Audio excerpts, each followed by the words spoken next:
strike and a Tomahawk missile likely destroyed that Iranian girls' school. So will the U.S. accept any responsibility Well, I for haven't that strike? seen it, and I will say that the Tomahawk, which is one of the most powerful weapons around, is used by, is sold and used by other countries, you know that. And whether it's Iran, who also has some Tomahawks, I wish they had more, but whether it's Iran or somebody else, the fact that a Tomahawk is very generic, it's sold to other countries, but that's being investigated right now. Yeah, please. Thank you. Mr. President, you've said the war is, quote, very complete, but your defense secretary says this is just the beginning. So which is it, and how long should Americans be prepared Well, I think for you could this war say to it last both. for? It's the beginning of building a new country, but they have no Navy, they have no Air Force, they have no anti-aircraft equipment. It's all been blown up. They have no radar, they have no telecommunications, and they have no leadership. It's all gone. So, you could look at that statement. We could call it a tremendous success right now as we leave here. I could call it, or we could go further, and we're going to go further. But the big risk on that war has been over for 3 days. We wiped them out in the first 2 days. When you think about it, it's incredible. We wiped out a big Navy, very powerful Navy. These were ships, these were serious ships. These were ships that you buy when you want to win battles. They're all on the bottom floor. The sailors are all running off their ships. They refuse to get on the ships.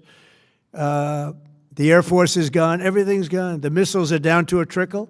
The drones are down to probably 25%, and they'll soon be down to nothing. We'll have where they manufactured the drones are under fire. As we speak, they're being hit. So the rest is going to be a determination as to my attitude, along with the people in the Trump administration, what we want to do. Thank you. Yeah, please. Can I ask you, you mentioned you were going to waive certain additional oil waivers or sanctions. Can you talk a little bit more about that and address in particular? Well, we're looking to keep the oil prices down. We went artificially up because of this excursion into a very positive thing. I mean, this was an excursion that a lot of people wouldn't have done. I knew oil prices would go up if I did this, and they've gone up probably less than I thought they'd go up. But I don't think anybody thought we were going to be this quickly successful. This was a military success, the likes of which people haven't seen. We have the best military. We have the best equipment.